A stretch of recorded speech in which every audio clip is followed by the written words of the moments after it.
Well, the month of May brought a roller coaster ride of temperatures and mostly dry weather with one big holiday exception. It is the monthly weather roundup. I'm Joe Martucci. He is New Jersey State climatologist Dr. Dave Robinson. I should ask you this. How was your birthday? How was your May 13th birthday? It was very nice. We were traveling down through Virginia to North Carolina for our nephew's college graduation and spent a lovely afternoon and evening in Stanton, Virginia, along 81. We took the Okay. slower way down, and Right. I highly recommend a visit there. Just a lovely old downtown, good food, whatever. So it was a different kind of birthday. Hopefully yours was as entertaining as that. And well, you know what? I always like to say, I mean, mid-May, best weather, right? I mean, May 13th has the best weather. We had that. It was beautiful here in New It was a Jersey. beautiful day.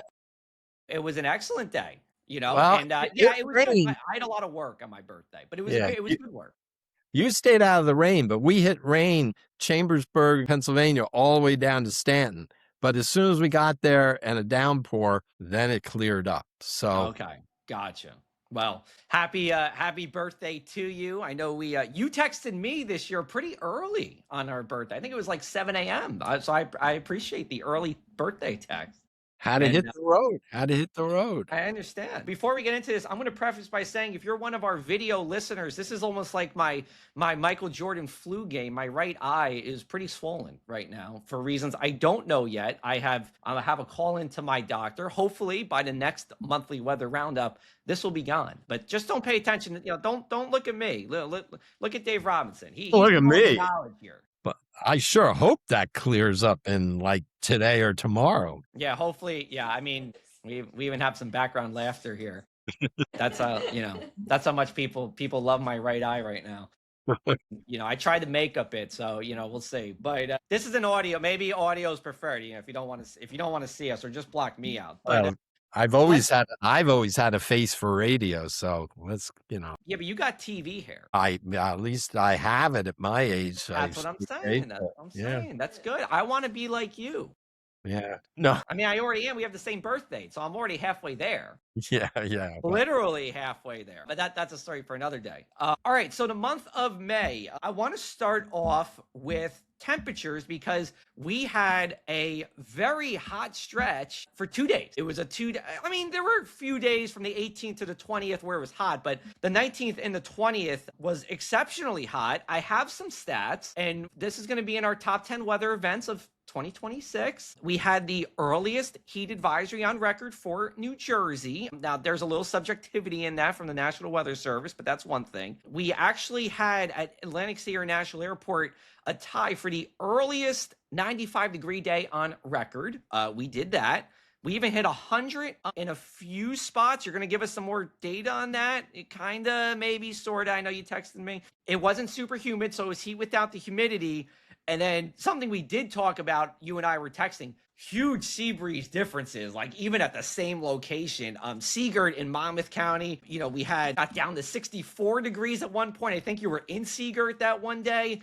It got really hot, then boom, cooled down right away. So it was, would it be fair to say this was the earliest hottest stretch for New Jersey on record? Like, where do we put that in context? Because there were a lot of mid to upper 90s inland. It was before Memorial Day, and those overnight lows were really warm as well. It wasn't just on the high temperature side. yeah, I never did get a chance to look at the consecutive nature. We had a number of places hit 90 for 3 consecutive days, which a lot of people like to call a heat wave.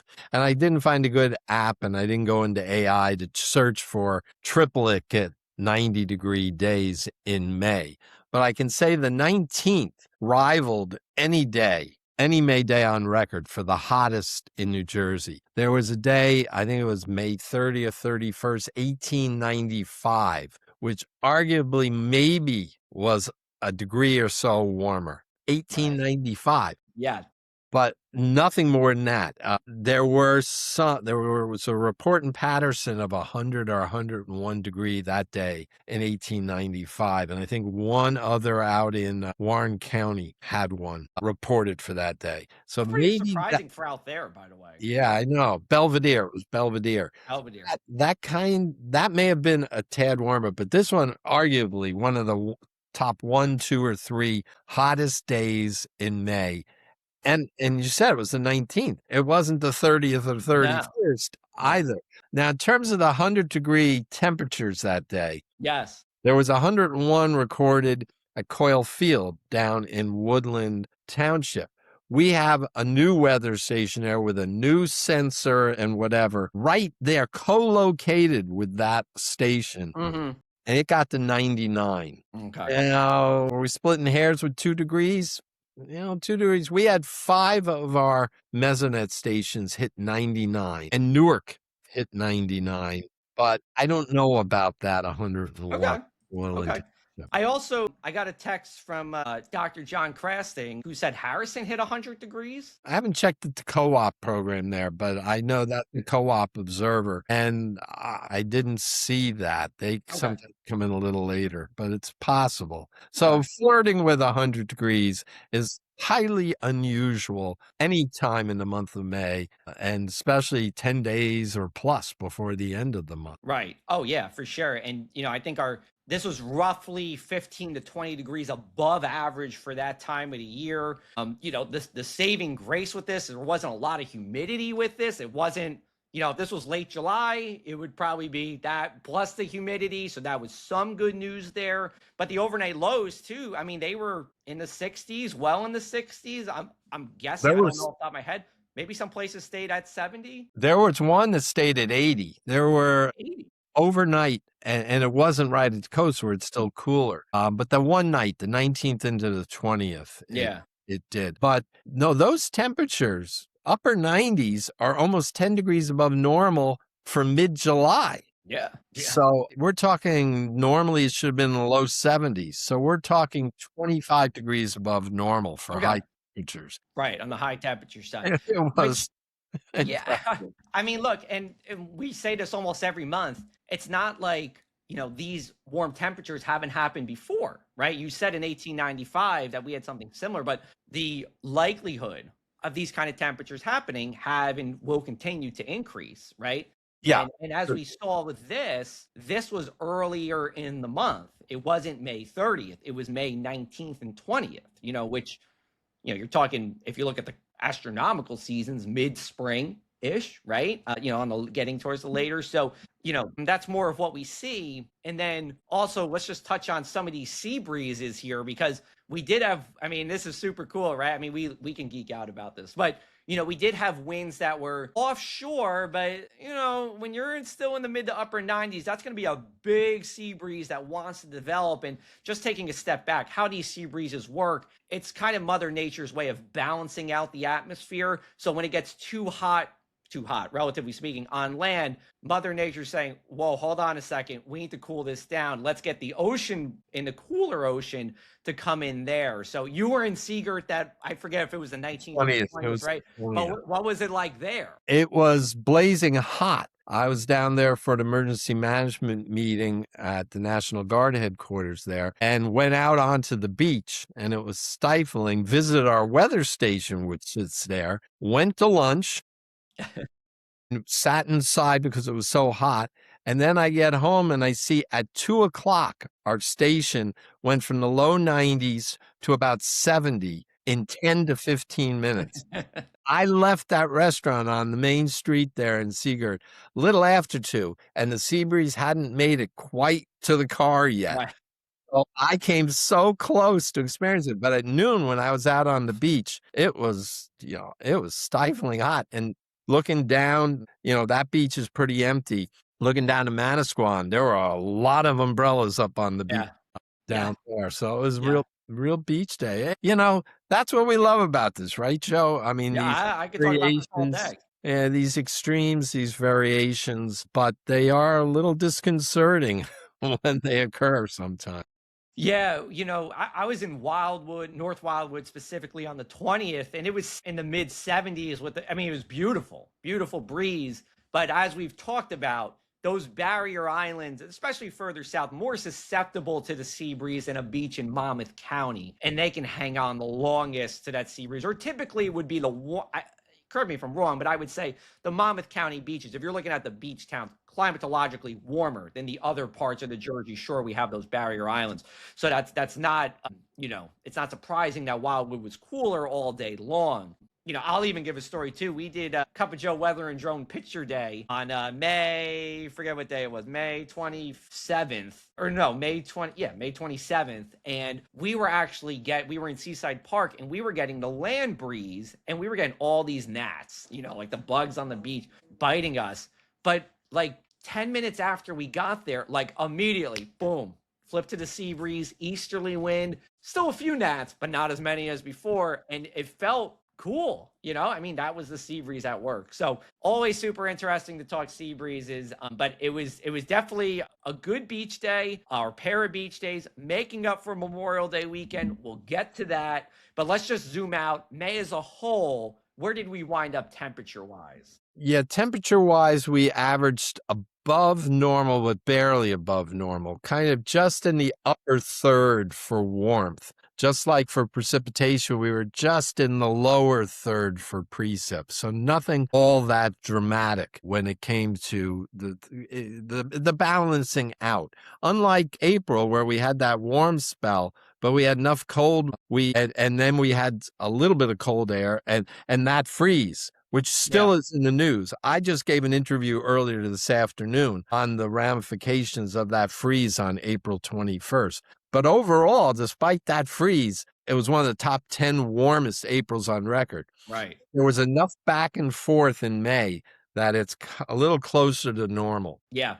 So, we ended up, I'm just looking here, just some specifics. Atlantic City Marina, 0.2 of a degree above average. ACY Airport, inland, 0.9 degrees above average. That's what we had at those locations. But it was kind of the first, 10 days of the month, cooler than average. Then we had that burst, the 17th to the 20th, where we had well above average temperatures. And then we were mixed, but on the warmer side as we rounded out the month of May here. So real quick, we got about 45 seconds before we get to break, but we can talk about climatological spring, March, April, and May. Do we have numbers on that yet? Or do you have a feel of where we're going to be?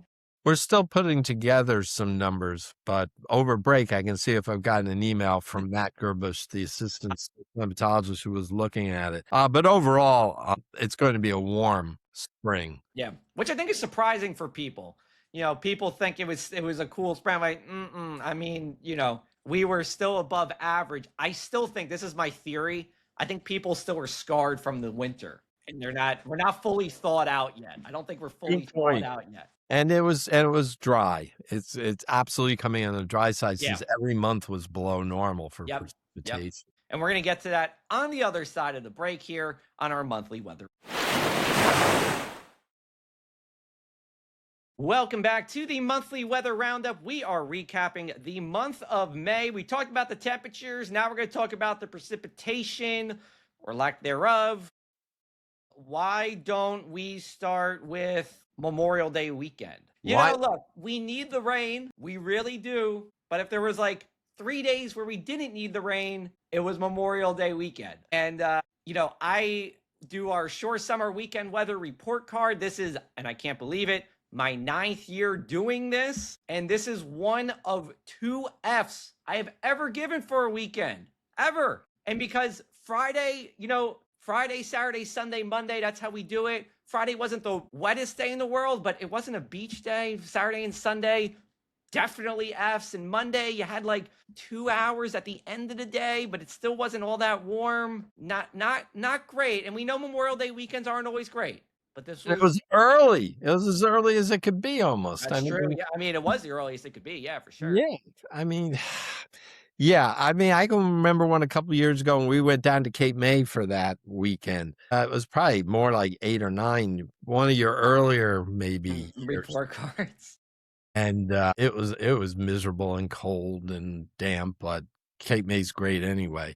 But that is true. The timing was lousy. But if you want to talk precip for May, all we have to do is talk about that weekend because there was hardly any other precipitation. Turn it Right. Yeah. I mean, where did we end up generally at the shore for Memorial Day weekend? And then I don't know if this might put you on the spot, but like what percentage roughly of our monthly rain was from Memorial Day weekend? almost all of it was. So, I Okay. mean, there was a half an inch or whatever. The wettest Cape May for the month of May, Ocean City had 2.51 inches of precip. Atlantic County, Ventnor City had 3.73. Now, some of that was with a thunderstorm last week, that a thunderstorm complex that hit the Atlantic City area. I think it was last Yeah. Wednesday Yeah, afternoon. it was. There was severe thunderstorm warning there. Yeah, Millstone Town, well, no, Lacey Township in Ocean County was 3.5, and Millstone Township in Monmouth was 3.38. And on the low end, there were stations in the 1.5 to 2.5 inch range. So there was some variation, as we always see up and down the Right. coast, but everywhere below normal. And, again, 22 of the last 25 months, we ran the numbers this morning, and this is the second driest June of 2024 to May of 2026. So that 24-month window, just looking June to May's, it's the second driest June to May over a 24-month period on record in New Jersey. Now we're doing the running means to see where it ranks as the driest of any consecutive 24 months, but we haven't finished calculating those numbers yet. But it gives you an idea of the magnitude of the dry conditions over the last 2 years, that it's just this additive or subtractive process. We're missed this much precip and that much precip and that much precip. It's worrisome. It's absolutely worrisome. Yeah, you said on the last monthly weather roundup that, potentially, right, we could get it from a drought warning that we're in now to a drought emergency that would be issued by the governor, I believe, but, through the DEP, and you have some input in that. Is there any additional thoughts to that? Like, or are we just like, where are we kind of on that, you think? Kind of a status quo level. I think that rain later in May helped to quench the situation, if you Right. will, a little bit. But, it's a week by week. We have no room for error right now. We get a hot spell of a week or two without rain, and I can see an emergency coming down, but no, I'm not hiding anything. There's been no immediate discussion outside of the walls of DEP, and they talk amongst themselves and occasionally rope me in. But I know we're right at that cusp, and we've just managed to keep avoiding it by getting that one rain event during the month that was enough to keep us wet enough not to slide down much further. But we can't take a lot of this with summer here and the warmer temperatures coming and staying, as opposed to just coming Yeah. and going as we've Right. seen the last 2 months. They're going to come and stay, folks. Right. And with that, evapotranspiration, Yeah. evaporation from the ground and the atmosphere. I should add that heat in the middle of May was somewhat exacerbated by the fact it was so dry. And I've talked with several folks about this who know this situation. And I contend if we had been wet going into the 19th and 20th of May, we probably would have had highs in the mid 90s, Sure. not the upper 90s. Because when you had no energy going to evaporate moisture and cool things a little, it all went to baking the ground, which in turn radiated that heat up into the atmosphere. So the dry conditions made a hot situation hotter, but less humid. Right, right, correct. And that was, and I've said this in some of my summer forecast to people. I said, I don't think this doesn't look to be the most humid summer. It doesn't look to be necessarily a humid summer, in part because we're not expected to be super wet. There's no long-term forecast to say, hey, this summer is going to be wetter than average. So as a result, you can kind of conclude that it's not going to be a super humid summer. That's what I took from it. Things can change, right? I see the shrug. If we get super wet in June, but as as we're June, July, August, September, even through mid-October, it's not what we call synoptic rain season. We're not getting those widespread soakers. Kind of at this point, only are going to, there's a few exceptions, but mostly going to come from a remnant tropical system or a tropical system. particularly from mid-August to mid-October. I mean, at that point, we don't get those pop-up thunderstorms really. It's kind of a little bit past that season. They can happen, but kind of past that season. And we're not in that nor'easter or mid-latitude cyclone season either. So you're really relying on those tropical or remnant tropical systems to provide the rainfall. So, as we go into June, my kind of a two-part question for you. How much rain do you think we need to at least hold off, right, those severe circumstances? And then how much rain do we need to kind of pull out of it completely? Those are questions I get asked all the time, and they're exceedingly difficult to answer. Of course, I preface it by saying we don't want it all at once. Okay, said that. You don't, and you can't expect to make it up all at once. If we went to a normal rainfall pattern of about 4.5 inches a month of precip for each of the next 3 months, we will stave off any kind of a drought emergency. That will be enough to keep things wet enough. It's tough to fill reservoirs at this time of the year up north. It's tough to replenish groundwater in the south. So you need timely rains, and you need rain that's abundant enough to keep us in the normal category. So, if we could get 4 to 5 inches a month for June, July, and August, I'd be real happy. Right. Real happy. We don't need 8 to 10 each month. We're going to be talking flooding then, but we can't deal with 2-inch months, 2 to 3-inch months, month after month. And that's what we've been facing. It's not as if a drought in New Jersey has no rain. Now, okay, this is the fall of 2024 was close to that. Yeah. But it's just when it rains, it doesn't rain a lot. And maybe it rains a little less often. We get these disappointing situations where the rains don't perform. We call underperforming. So it's not like you don't see raindrops, but the rain events underperform. They're forecast and they don't come to total fruition. They arrive and they get out of here too quickly, if you will. So I know it's great in some respects when you have that good weather, but if you've got a fire danger and you can't go camping out in wooded areas, or you're restricted for your use of water, no one wants that. Yeah. So, Last question on this, and then we'll move on. When we look at kind of drought or this going forward, right? You said 4 to 5 inches a month. Does that necessarily mean, is that statewide, or will a bunch of pop-up thunderstorms do the trick too? that's the problem. I'm giving tough questions. Yeah, no, that's the problem with summer. And you already alluded to it, that you get that great variations. You can have 10 inches of rain in one part of the county and 3 inches in another part of the county for the month. So you need kind of widespread frontal systems to come through that really generate some widespread storms. They don't have to be severe storms or anything of that nature. And along the coast, that's more challenging because the atmosphere stabilizes near the coast for the aforementioned Yes. sea breezes Right. and such. So the coast is the driest area of the state during the summer. You have more thunderstorm activity and more potent storms inland. So yeah, you just don't, like last July, we had a little above normal rainfall, but there were a couple really hot spots up around Plainfield, and there was one out near Mercer County, and one, as I recall, in Ocean County. And some part of me thought that was too unevenly distributed. Mm. But it's summer, so that's what we expect. So we really need active thunderstorm systems coming through the state on a weekly basis so that areas that miss 1 week get it the next week. Sure. Okay.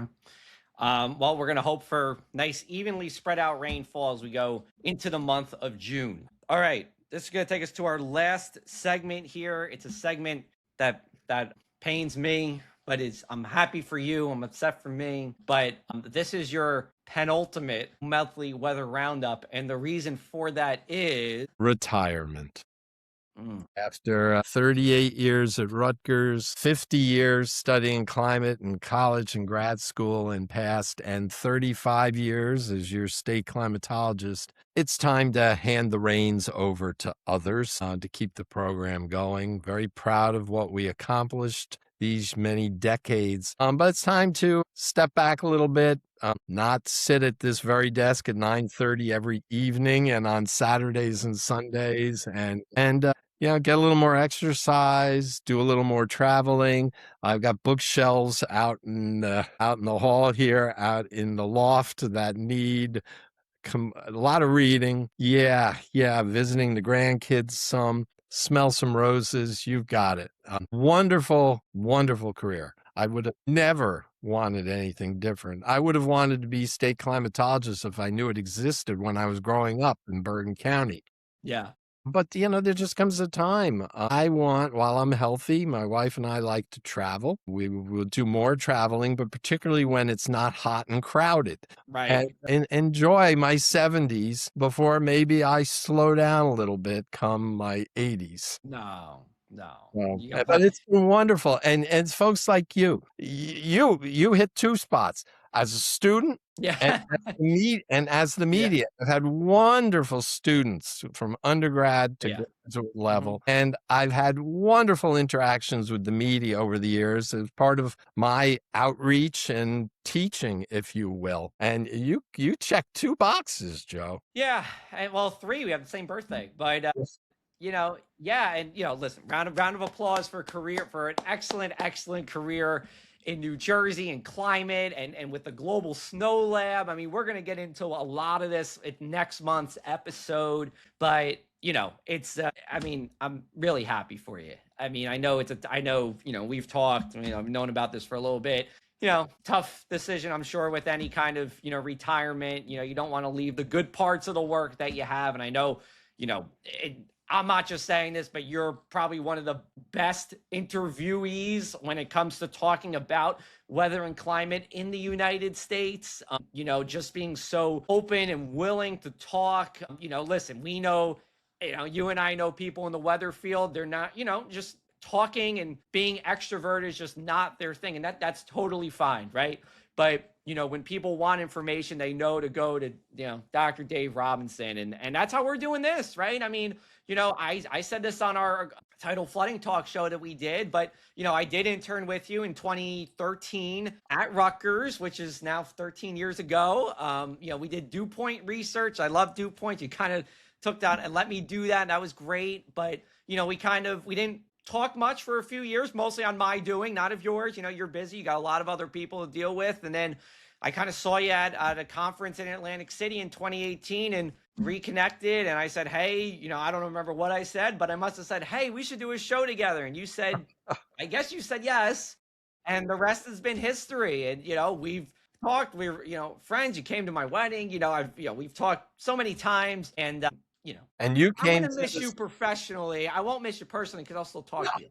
But Yeah, professionally, yes, this chapter closes. But I know and that there's so many people who are thankful to have you being New Jersey state climatologist, and you've made New Jersey a better place as a result of it. all right, that's enough. That's enough. All right, No, I'm glazing you too much at that point. it's wonderful. And I came to your wedding, but you came to a symposium held in my honor I did. back in April that we kind of laid low. I didn't want to talk a lot about the retirement to media and No, which was things yeah, like. and it was a great symposium. I mean, Yeah, it was a wonderful day of 80 people from the dozen states coming in, former grad students and postdocs and interns Yep. and Yeah.